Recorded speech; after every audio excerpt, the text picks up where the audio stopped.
तो जय श्री राम सभी को। सत्य सनातन धर्म की सदा ही जय हो, सदा ही जय हो, सदा ही जय हो। तो आज हम आपको मतलब एक बहुत ही अद्भुत मंत्र के बारे में जानकारी देने वाले हैं, जो मंत्र सबको ही पता है और सब जानते हैं और बचपन से आप सब सुनते आ रहे हैं। लेकिन हम क्या है ना कि जो चीज़ रोज देखते हैं या रोज सुनते हैं उसे हम बहुत लाइटली ले लेते हैं कि यार मतलब ये तो हम बचपन से ही सुनते आ रहे हैं या देखते आ रहे हैं, मतलब इसमें क्या पावर्स होंगी, ऐसा बहुत से लोग सोचते हैं, चाहे वो महिलाएं हो या पुरुष हो। तो उन सभी के लिए देखिए मैं एक जानकारी दूंगा कि इस मंत्र की जो उत्पत्ति है ना, इस मंत्र की उत्पत्ति सृष्टि के आरंभ से है। सोचिए कितना पावरफुल मंत्र होगा। और ये मंत्र मतलब अगर आपने इस मंत्र को किया तो आपके घर में माता लक्ष्मी के भंडार भर जाएंगे, आपके घर में से सारे कष्ट हर जाएंगे, सब कष्ट खत्म हो जाएंगे। लेकिन कोई आप ना चिंता कर मंत्र कौन सा है और इस मंत्र को करना कैसे है, इसकी विधि क्या है, जब तक ये पता नहीं चलेगा तो हम उस मंत्र को करेंगे कैसे। ठीक है, ये मंत्र सभी रोगों का नाशक है। अगर आप किसी भी रोग से ग्रसित हो और इस मंत्र को करना शुरू कर दिया तो रोग धीरे धीरे कटना शुरू हो जाएगा। ठीक है, अगर कुंडलिनी शक्ति जागृत करनी है तो इस मंत्र से कर सकते हो। मतलब सब काम एक ही मंत्र से हो रहे तो हमें और कहाँ जाने की जरूरत है। ठीक है, लेकिन इस मंत्र के बारे में हम आपको कुछ जानकारी देंगे, जो हमने कुछ पॉइंट्स लिख रखे हैं। क्योंकि देखिए क्या होता है ना कि बताने में हम फ्लो में निकल जाते हैं और कुछ जो आवश्यक पॉइंट्स होते हैं वो हम भूल जाते हैं। इसलिए मैंने लिख के रखा है आपको बताने के लिए, ध्यान से सुनिएगा। देखिए, एक तो मैंने बताया कि इस मंत्र की उत्पत्ति है वो मतलब सृष्टि के आरंभ से हुई है। ठीक है, तो सोच लीजिए मंत्र कितना पावरफुल है।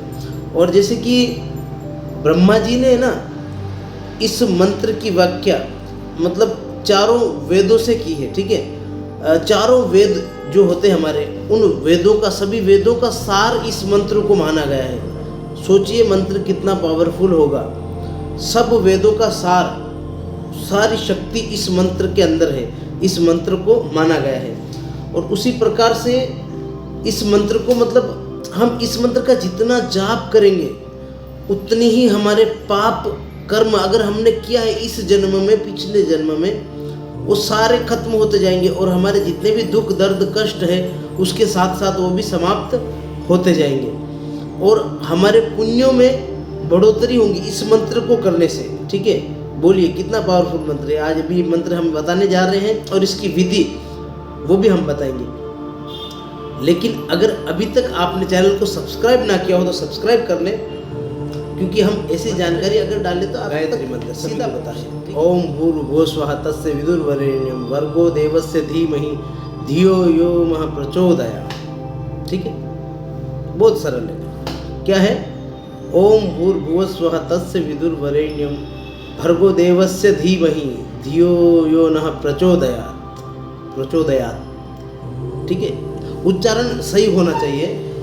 और कभी कभार क्या होता है ना कि हम संकल्प जो लेते हैं ना, संकल्प हमारा ठीक हो और अगर हमसे कोई छोटी मोटी भूल चूक हो गई हो तो भी भगवान सब क्षमा कर देते हैं, ऐसी कोई बात नहीं, हमें उसका फल मिलता ही है। ठीक है, तो इस मंत्र को अब करना कैसे है। देखिए, इस मंत्र तो पता है, मैं बोल रहा हूँ कि आपको बचपन से ही पता है, सबको पता है, लेकिन मंत्र को करना कैसे है। सिर्फ क्या आप बस जाप करने बैठ जाएंगे तो नहीं, सिर्फ जाप करने कभी भी बैठ जाएंगे आप तो उसका फल तो मिलेगा ही।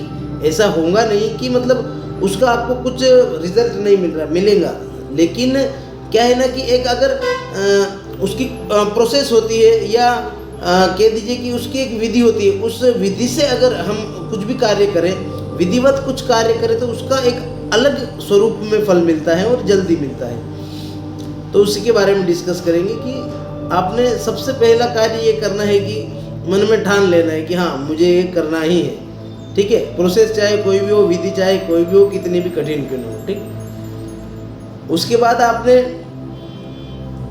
पहले आदत डालनी है, क्योंकि देखिए एक बार अगर इस प्रोसेस को शुरू किया तो लाइफ टाइम करेंगे तो बहुत अच्छा है। लेकिन 41 डेज 41 दिन तक तो आपने करना ही है। इसलिए आपने शुरुआती कुछ दिन तो सिर्फ ब्रह्म मुहूर्त में उठने की प्रैक्टिस करें, क्योंकि शायद आप ना उठते हो तो ब्रह्म मुहूर्त में उठने की प्रैक्टिस करें एक आध हफ्ता, उसके बाद से संकल्प लेकर इस मंत्र को शुरू करें। किस प्रकार से करेंगे, आपने संकल्प लेना है, हाथ में जल लेना है, ठीक है।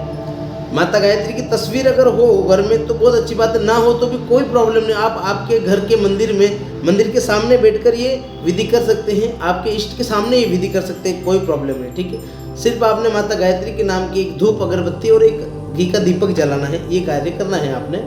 घी का दीपक ना हो तो तेल का दीपक भी आप लगा सकते हैं। दीपक लगाने की भी अगर आपकी जैसे परिस्थिति नहीं है तो आप अगरबत्ती भी लगा सकते हैं, कोई प्रॉब्लम नहीं, लेकिन धूप अगरबत्ती होनी। हाथ के अंदर आपने जल लेना है, पुष्प लेना है, अक्षत लेनी है, कुमकुम और रोली, ये चीज़ लेकर संकल्प लेना है अपने इष्ट के सामने कि हे प्रभु, मेरा नाम, आपका जो भी नाम है, नाम बताना है, आपका गोत्र बताना है, आपका एड्रेस वगैरह सब कुछ कंप्लीट आपके बारे में पूरा बायोडाटा बता दीजिए, कोई प्रॉब्लम नहीं, ठीक है। 5 मिनट ज़्यादा लग जाएंगे।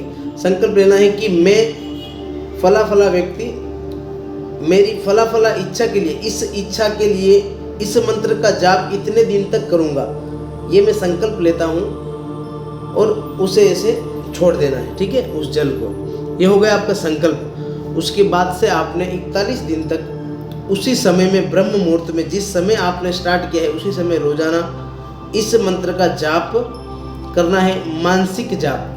आपका कंठ भी नहीं हिलना चाहिए, आपकी जीवा नहीं हिलनी चाहिए, होठ भी नहीं हिलने चाहिए, मानसिक जाप करना है आपने।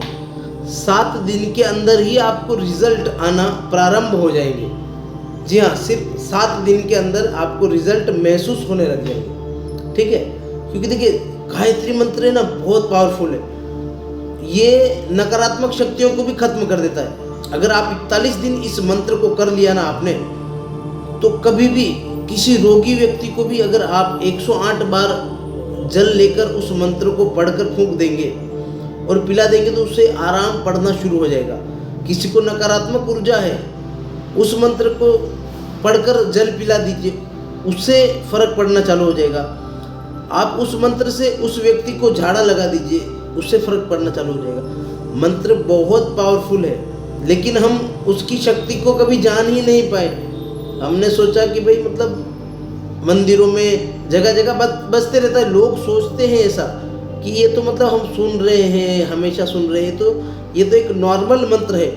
मंत्र कौन सा पावरफुल होगा, बड़ा सा मंत्र हो, उसमें शमशान ये वो ऐसा वैसा, ये कर दूँ वो कर दूँ, इसको बांधूँ ऐसा करूँ, ऐसे मंत्र बहुत पावरफुल होते हैं। मंत्र तो सभी पावरफुल होते हैं, लेकिन ये एक वैदिक मंत्र है और सात्विक मंत्र है और बहुत पावरफुल मंत्र है। इसी मंत्र को हमने करना चाहिए।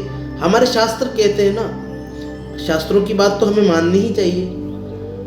तो ठीक है, देखिए समझ लिया आपने मंत्र को कैसे करना है, क्या करना है। और अगर आपके मन में कोई शंका हो या कुछ समझ में नहीं आया हो तो आप हमें कमेंट बॉक्स में पूछ सकते हैं, ठीक है। अभी के लिए चलते हैं। जय श्री राम। सभी को सत्य सनातन धर्म की सदा ही जय हो, सदा ही जय हो, सदा ही जय हो।